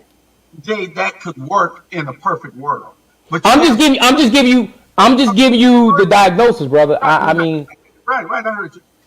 The thing is, leadership is something that God gives you, and the ability to bullshit people is something that the devil gives you. Now, the leadership at City Hall is the bullshit. This man is the greatest bullshitter that I've seen. Serious. This dude is bad, man. He's able to fool all these people that he's doing something good, and he's doing nothing at all for them. Yeah, but Julius, the people have to be the judge and determining factor about why and what it's all about.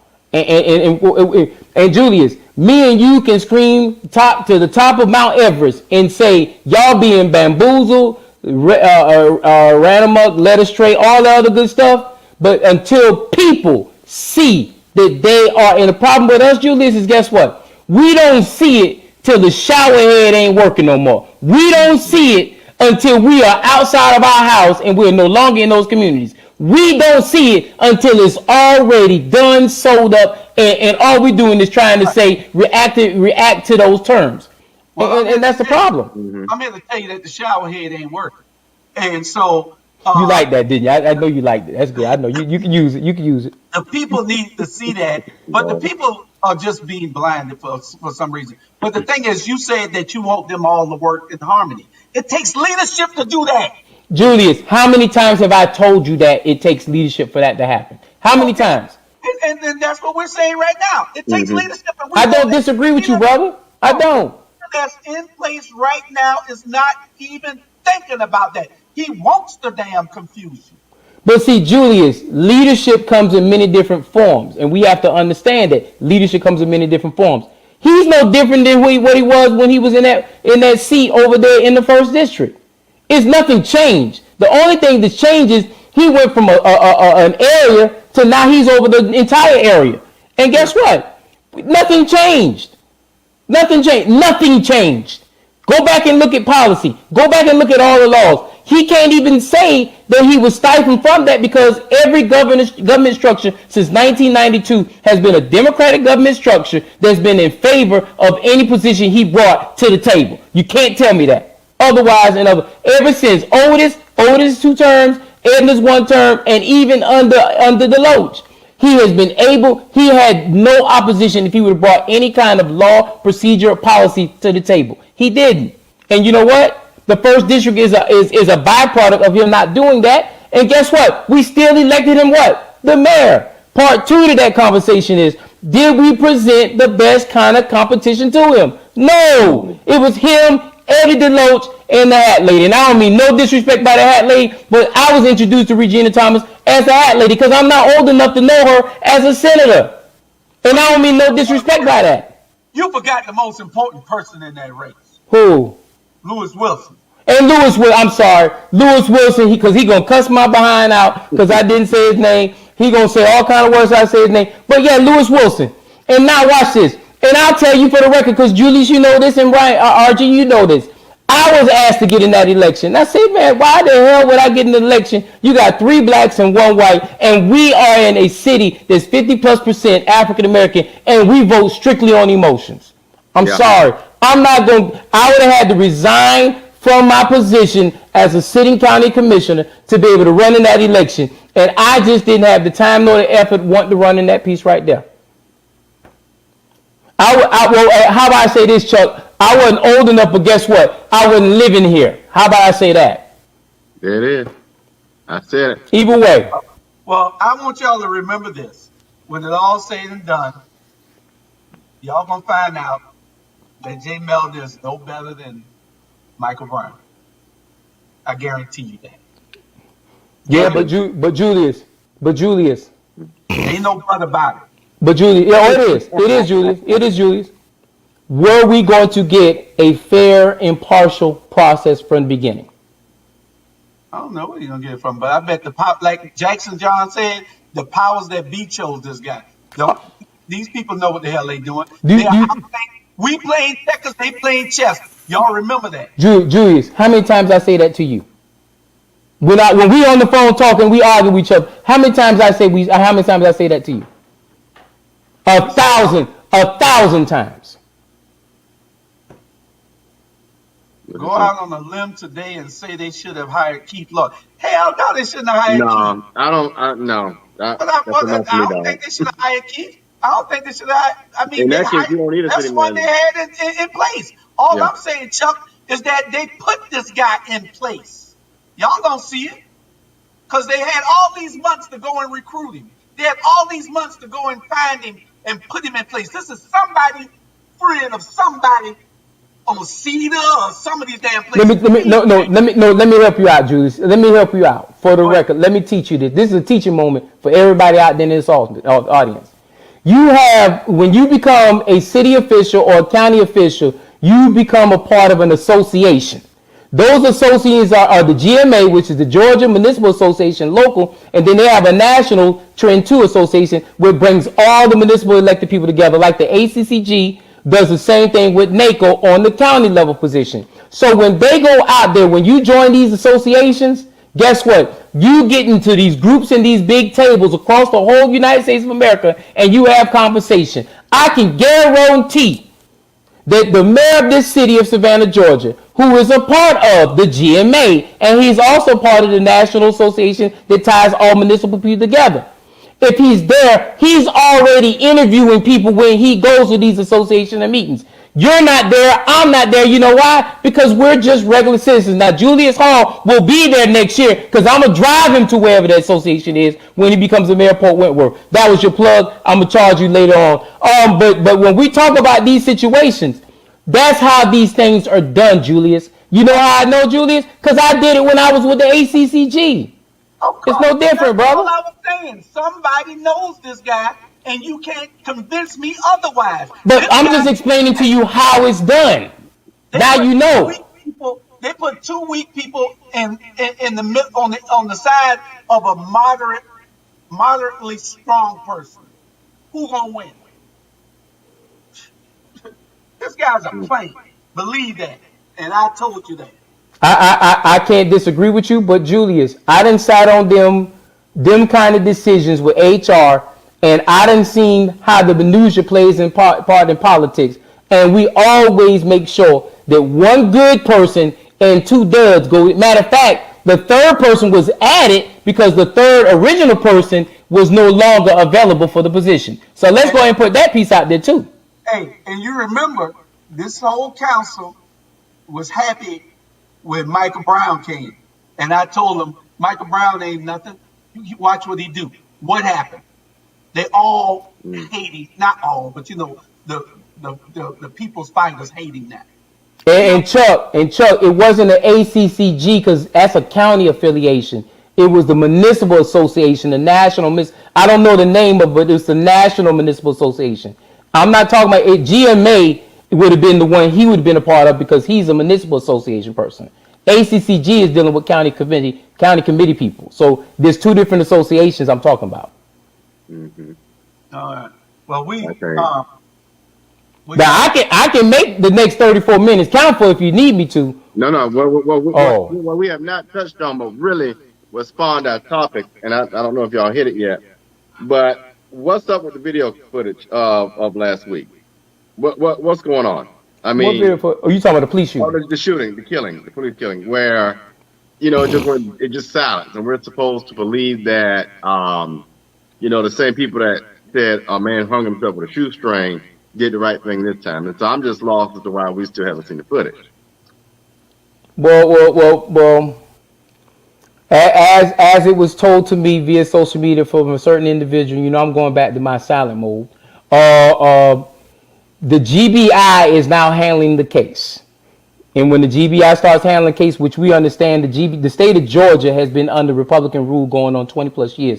So that's going to be a slated conversation in itself, a convoluted slated conversation itself. So with the GBI handling that case right now, I don't foresee a lot of things coming out. Number two, they want to make sure they get as many days between this situation because we're docile people. Guess what we'll do? In 3 weeks, we'll forget about it and they'll release the video camera footage and we won't even have an uproar because you know what the problem about Savannah is? We have become a docile community, meaning guess what? We just don't fight. RG, it is what my favorite saying, Julius Hall. It is what it is. It's gonna be what it's gonna be. And until we change that mentality, it's gonna always be that way, brother. And that's just the reality. And for people who weren't out there, I'm at a place now, and I've said this not said out loud, and I mean, they may come get me. But maybe it's time that Savannah has leaders that's from Savannah who understands and cares about the community. When I was out there, because how many people up there? How many people up there from Savannah? No. You said leadership from Savannah. How many people up there from Savannah? Well, hold up. When I went out there because the Spirit told me don't have Sister Blakely out there buying stuff, and I felt something move. So I went out there and to see the police officers looking at the citizens of that community like, so what? What y'all gonna do? That was sickening. And I mean that was the tense moment out there. You got people out there hurting, and you got sworn officers who's supposed to protect those folks looking at them like, so what? I mean, it was just sad. RG, but you just said leaders. You know the other person that was an alderman out there is from Savannah as well. What other one? There was another alderman out there. Oh, the one who don't. Matter of fact, it was four other ones out. It was four other ones out there from what I was told. I haven't seen no video, and so I don't have no retraction statements. So I'm not saying no names, but there was four other aldermen out there from what I was told. Oh, but they weren't visible. See, they don't want to be seen in that kind of situation. I'm just telling you what I was told, brother. One acted like he wanted to get into a fight, and the police had to pull him off or something. Pull him away. Before he got camera, okay, I'm gonna make a scene here, and I'm gonna make it look like I'm a fight, but y'all need to catch it. But they caught all the intro to that. I tell you, man. Most of those people, but you can't fake. When you don't understand what's going on in your district, you fake. Get out of my way. You don't. Yeah, but the thing is, the only way, and me, Julius, talked about this. Me and you, RJ, didn't talked about this until we start seeing these snakes, these sheiks, or these wolves in sheep clothing, and understand that they really not sheep. They right there for they coat taking for the establishment, just along with those people we put in those leadership positions. Then we gonna keep suffering. Right now, I'll say it on this thing right here. I done been called 1,000 times saying Julius Hall will not be the next mayor of Port Wentworth. And every time I've asked him, I said, why do you say Julius Hall? Oh, because he's just this.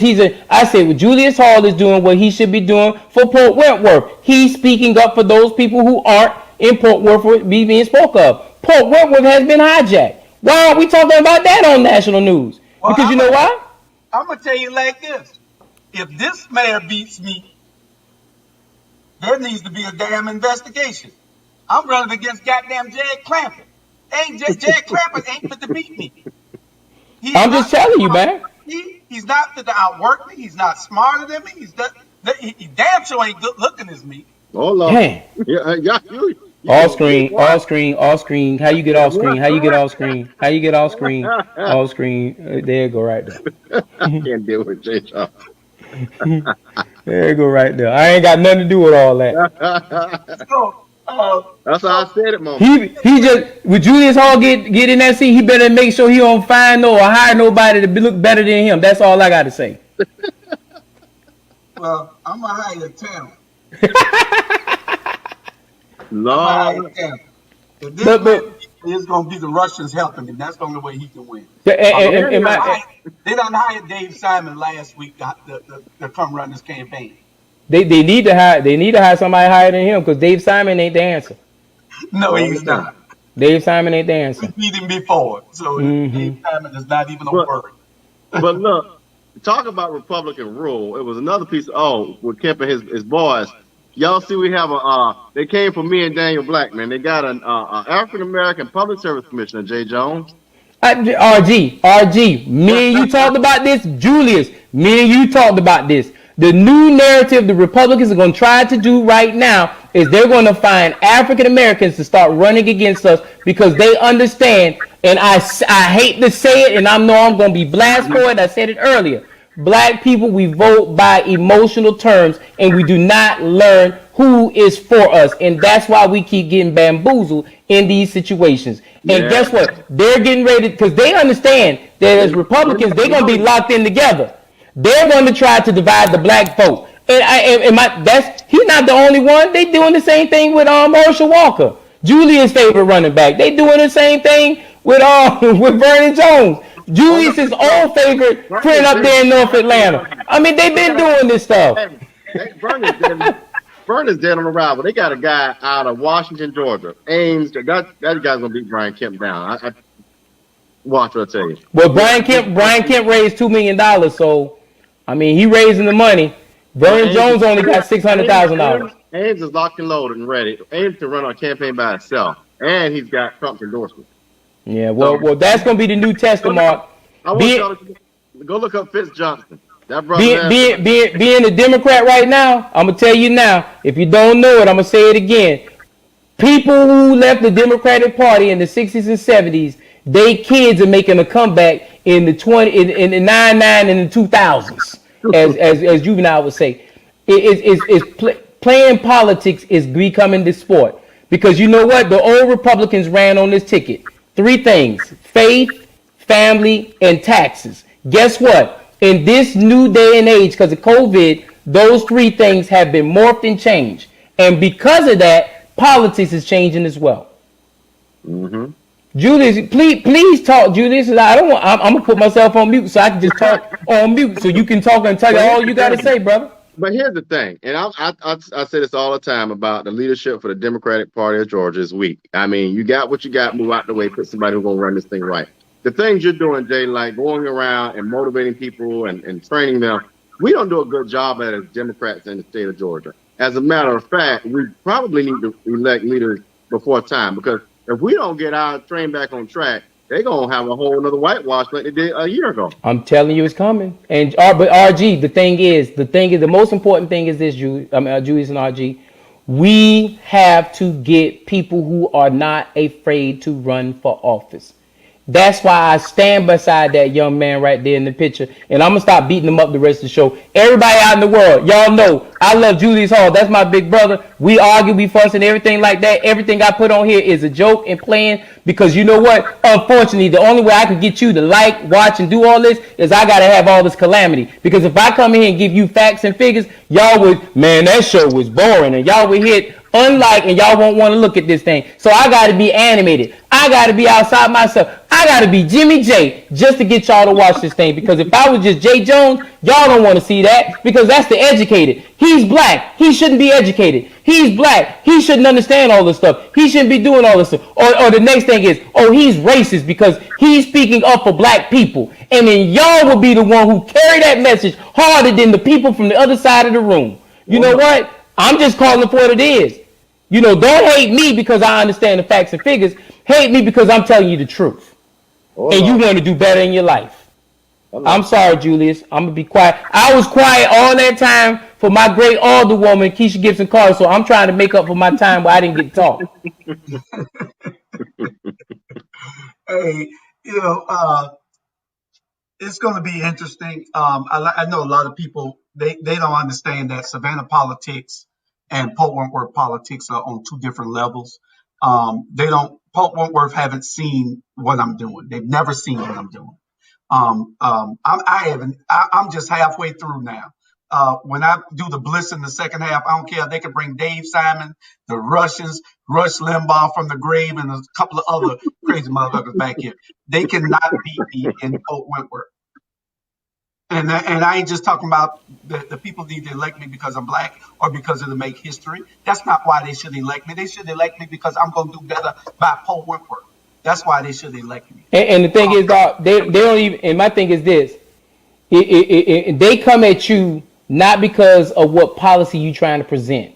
They come at you whatever negative narrative they can come up with, and then they put all those myopic terms. They put all those terms out there to try to discredit you. But in fact, if they just look at what you have as far as your platform and what you present with policy and what you present that can move the narrative forward for Pope Wentworth, then you'll look past all that stuff. Because I'm going to tell you right now, that guy who in that seat right now ain't did a goddamn thing other than hire Dave Simon to run his campaign. And my thing is, and watch this, Dave Simon done run a lot of black folk campaigns too, but I'm going to stay out of that conversation today. And I'm not even going to go there today. But Dave Simon done put a lot of black people in place that you've been your elected official throughout the day and time. But you know what? What I'm saying, you know why, Julius?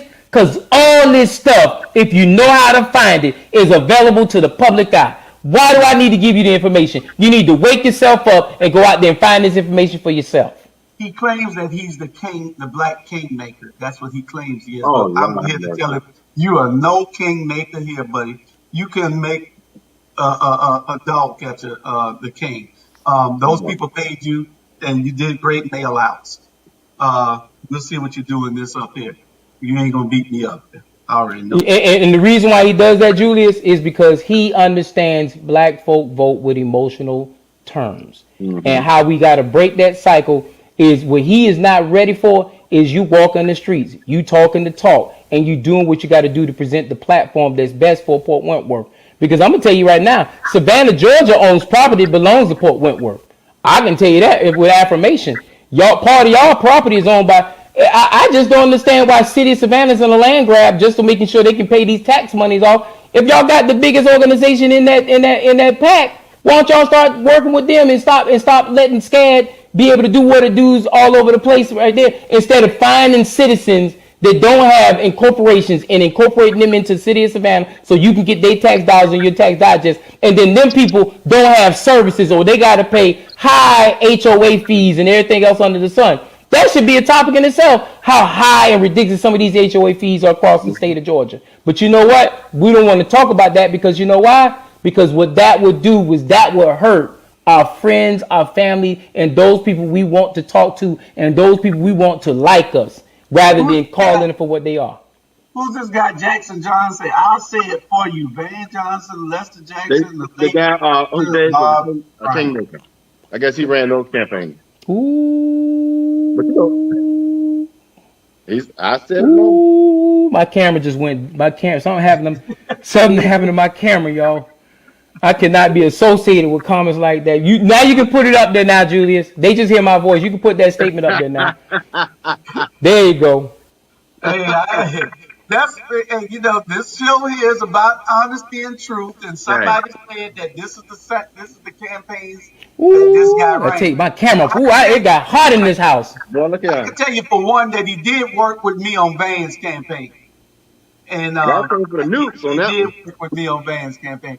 Everybody tried to downplay my role in that campaign, and the ones that say that I wasn't involved, I never saw them at a Monday meeting. I was at every Monday meeting. All the questions went to me.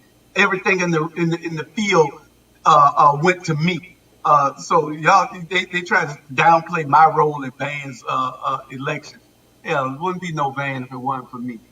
Yeah, well, I say, Jay, there's another young lady say she got Van elected. You know what I'm talking about? Jay best friend. Ooh, my camera stopped working. You know what I'm talking about, Julius? Who Jay best friend is? Who got Tony messed all messed up? Oh Lord. Oh. She was in the office every day doing work. She did some work now. I can tell Because you, she's the reason why. My camera's malfunctioned, Julius. I think I gotta log out. Something's going on with my camera. We ain't gonna go there. she was at the meetings. I can tell you that. She was there. She was at every meeting. We were there every Monday. Like I said, brother. I'm gonna tell you who wasn't there though. It was two sets that wasn't there. The people who claimed that I had no involvement, they never were at any meetings. And then the candidate, he came 40 when the damn meeting was over every time. So, well, I want to go ahead and talk about something else. yeah, we got something else on the subject. You know, we got the weeping time. Oh Lord, I thought we talked about that already. Yeah. Lord, Well, we got a little bit of time here. I think.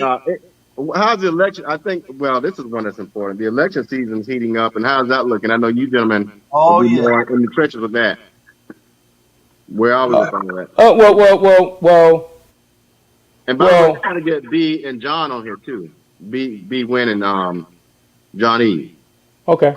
Well, if y'all get both of them on there, I won't be a part of. I can't be a part of that because I can't get into all that. But I'll get you her contact information and anything. Y'all already had John on here, or John on the other thing, so other shows, so y'all should have contact with him.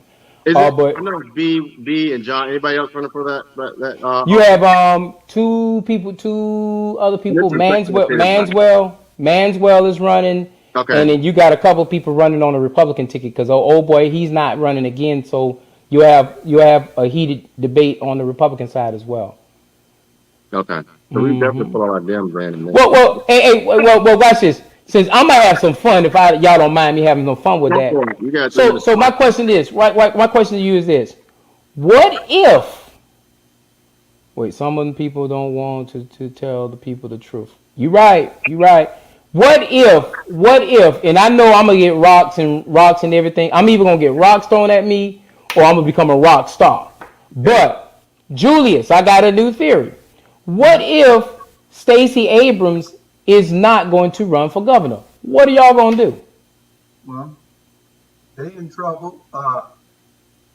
They're in trouble, I think, if Stacey doesn't run, because a lot of these people are in the race hoping that they're running on the coattails of Stacey. Even B, she said it last night. She's in Stacey's OC. She's a friend of Stacey's. So they all running, just like what the young guy with the bald head, Bodie. Bodie said last night that it's something in reference to her running. So, no, Bodie didn't say that. Jackson said that. Oh, Jackson said? Yeah, Jackson said that. I remember the comment. Yeah, you're right. Yeah. So they're all hoping that she's running, and if she's running, she needs to get in the race. No. Listen. Now, I don't want you going down that path because it's going to take us down a deep hole. I said the question was, what if Stacey doesn't run? What do we do? But when you said that, I was sitting here in my head trying to figure out, well, who do you? I'm just gonna throw a name out there for fun. Go ahead. What if Van Johnson makes a run for the governor? Kemp would eat him alive, I think. I'm being real. Julie, Look at Julius, Brian. Hey, Joe, you muted. I'm just saying, y'all. I'm being real. You don't command that type of. I didn't add. I hear you. I'm being real. But I'm being real too. I'm being totally real too. What if Stacey does not run? And honestly, if Stacey didn't run, our best bet would be, in my opinion, two people. One would be Mayor Bottoms, or two would be. You said Mayor Johnson? Bottoms. Oh, I'm making sure. Senator Warnock come back. That would be our only two. But I don't see them giving up a senator. Mayor Kesha Lance Bottoms, and who was the other person? I said either Bottoms, Warnock, or Ossoff. And Warnock wouldn't do it because Warnock is running for Senate, so I would take his name off the list. So who was the other person? I said Ossoff, but they're not coming off. Also, neither one of them are coming out of U.S. Senate seat. No, So you give me something. Those three, I don't see much. I don't. So you said Keisha Lance Bottoms, Yeah. Van Johnson, No, and one of the state senators. Don't say that lie. U.S. senators. I ain't say that lie. I said three. Reason why I bring that up, he's making a lot of national trend, a lot of national news, a lot of this. He's really not concentrating really hard on Savannah, Georgia. And he really hasn't made an announcement of doing anything outside of the mayor. Of course, after this conversation, see how RG took his face off the screen, Julius? After this conversation, I'm sure a retraction statement will come back on that, saying that. That's why I say what if. So therefore, I don't have to retract my statement. Plus, I digress. No, I'm dead serious. What if Stacey does not run? Stacey has accumulated so much money that why the hell does she need to sit back and get in the government seat and have rocks and candles? See, that's how you shut down the comment section, Julius. You start saying topics like that. Jokers is. I'll tell you who would be good. I would love Sanford Bishop. Sanford Bishop won't do it. I know, but I think he won't do it. He has the right pedigree. What I want you to understand this is, RG. Nobody who is in a U.S. state senate or representative seat is going to give up that seat to come back here and deal with the problems Georgia has on hand. But outside of that, I guess we give it back. Unmute yourself, Julius. Unmute yourself. Governor Ames from Washington, Georgia. We got a call from somewhere. Calling you on the air. Can you hear? Yes, I can hear you. And I've been watching the show. I've watched the show for the last 30, 40 minutes. Charlie Brown for governor. Charlie Brown for governor. Hey, thank you. Just remember, trust me. Listen. I want to say hello to Dr. Brain. How are you, sir? How's it going, sir? I'm great, and that new name, Jimmy J, I kind of like it. It's catchy. I like that. Listen, I've got a couple things to say, and I'm sorry, just one thing to say. You guys started talking about Weeping Town. Dr. Lennon Harris, Small, say something so compelling and so truthful. He said if Eddie Lutz was mayor, we would not be going through this with Weeping Town. That is sad, and that's coming from a black man to a white man. I agree. And that's to show you how Dan and those other city council people are thinking. Why are we going through that when the people don't want it? When the Weeping Town was over there not, and the people said we don't want that building there. Wow, you forcing it upon me. That's not good. That's right. They're not listening to the citizens, the voters. No. They're not listening to anybody. They think that they were put there to make decisions on their own and not to govern for the people. And we just going to have to show them that that's not the way that it works through our vote, through our advocacy against it. My theory may be wrong, but if you look at that corner from West Savannah all the way around up into the 5th District, Cloverdale, and where that arena is, all of that is just a plan to just tear the communities down so it's easy to come in and regentrify. But you're not getting the 5th District. You might get 1, 2, 3, or 4, but you ain't coming over here to 5. I tell you that. Oh, they in the 5th. They in the 5th District too, brother. You might want to. I want you to know they in Carverville, not Carverville. They in Tatumville. They trying to buy up Tatumville. I get the letters from the piece of property I own in Tatumville. I get the letters. They in Tatumville trying to buy property, and Sylvan Terrace they trying to buy property, and the Stacy fellow Terrace they trying to buy that up too, brother. Oh yeah. And by the way, going back to the Alderwoman, y'all excuse me, Dr. Brain, Julian, I'm gonna tell you guys what's happening. It's becoming to be the second coming of Charleston. Charleston is 95% white and 5% black. And Savannah in 10 years will turn into that. I'm sorry, it's going to happen. We picked the wrong leader. They should not have been voted now. I said it then, and I'm still saying it. I'm gonna do everything in my power, and I don't care who in the damn hear me. I'm gonna help pull his ass out. Charlie for mayor. All right. Yeah, you might need to come on back to Savannah. See, and what people don't understand is that, and I keep telling y'all, it's a district that people just don't know about. That district, they think it's just the 6 districts and the 2 at large.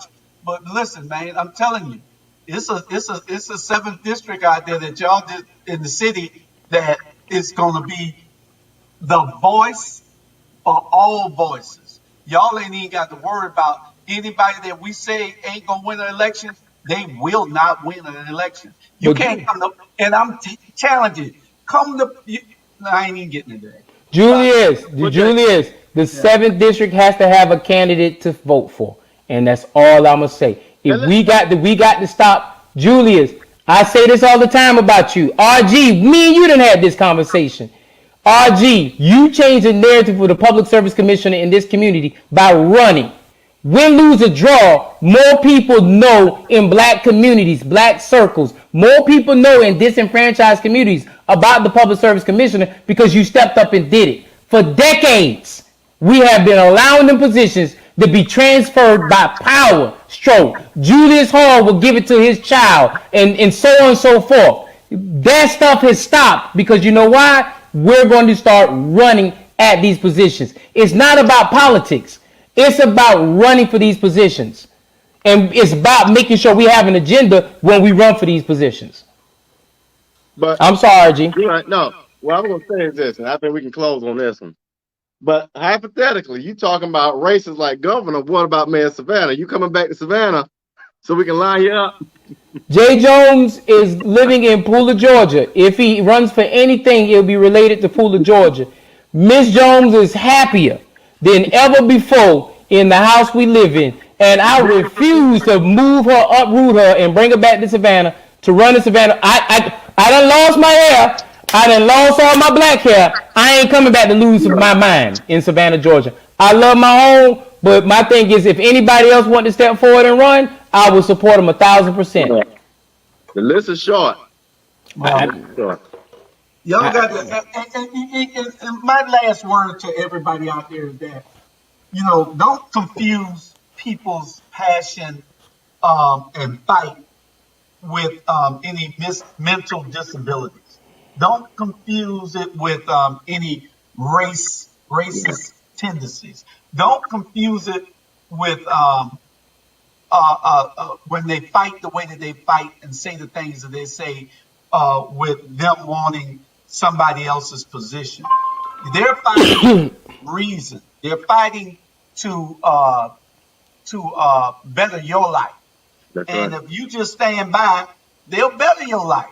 If you fight with them, something new is coming. Y'all just stand by. It's coming. Y'all will see it. We not only in Savannah and Garden City and Port Wentworth. We're just starting on the river. That's what it is. The river. We're coming inside. Pooler, Thunderbolt. Thunderbolt on the river too. Garden City. We coming. We Y'all coming. can get We're coming Vernonburg. all those places. So They can have Vernonburg. Y'all, yeah. They can have Vernonburg. But love we coming. Vernonburg. So y'all We just love you. y'all stand by. It's something coming, and we're gonna need everybody to be behind it. Yeah, well, my last point and statement is this, man. All this right here is rhetoric, conversation, and BS until we step forward and march for what's right and for the people. Until we start doing a diagnosis of those people who elect us, whether it be Port Wentworth, Pooler, Garden City, Savannah, Chatham County, or every area in this whole country. Until we start doing a diagnosis of those people who are our leaders and feel behind and pull back the sheets to see how they really sleep at nighttime, we're going to be bamboozled, we're going to be led astray and ran them up. And so what I do is I encourage anybody out there, and Judy's hit the nail on the head. We're changing this area whether you like it. So if Dave Simons is going to become a millionaire behind all this, trying to run bad candidates and everything like that, so be it. But it's not going to change what we're going to push out there, because we're going to educate, enlighten, empower, and make people accountable for their actions moving forward. The days of just hiring and putting people in those positions are no more. Are no more. We're going to put people in those positions, or they're going to think about people, and we're going to call them out and call them to the table. Because you know what? And that's right. But the problem is this: you just can't say table. You got to say the dinner table, or the table the decisions are making. Because what they would do is, in slave times, they had tables, but your table was in the outhouse. And guess what? That table meant absolutely positively nothing what was going on in the in-house. It wasn't until people started going in the in-house to figure out what was going on that table that changed the decisions for the whole plantation. And sorry, we still have a plantation mentality that exists in our community. And until we drop that mentality and we start thinking as forward-thinking people, and stop saying that these Kesha, Leisha, Bernetta are fighting a fight that they can't win. We got to stop saying that. They're fighting the fight because guess what?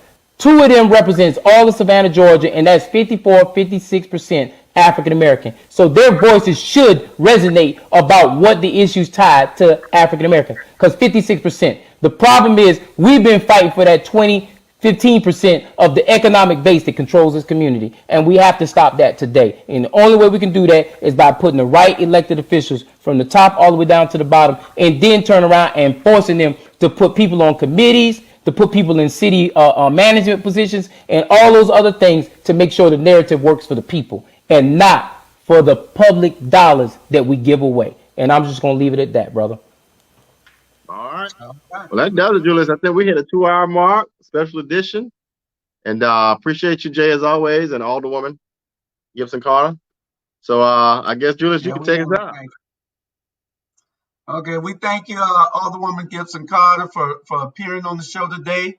That concludes we got 2 minutes, and we're going to run it on down with, don't forget to tune in at 6 o'clock to Unity Political Action Committee with Dr. Reverend Leonard Smalls at 6 p.m. Don't forget to tune in 6 p.m. Dr. Smalls, and we'll take it on from there. 5 p.m. At 5 p.m.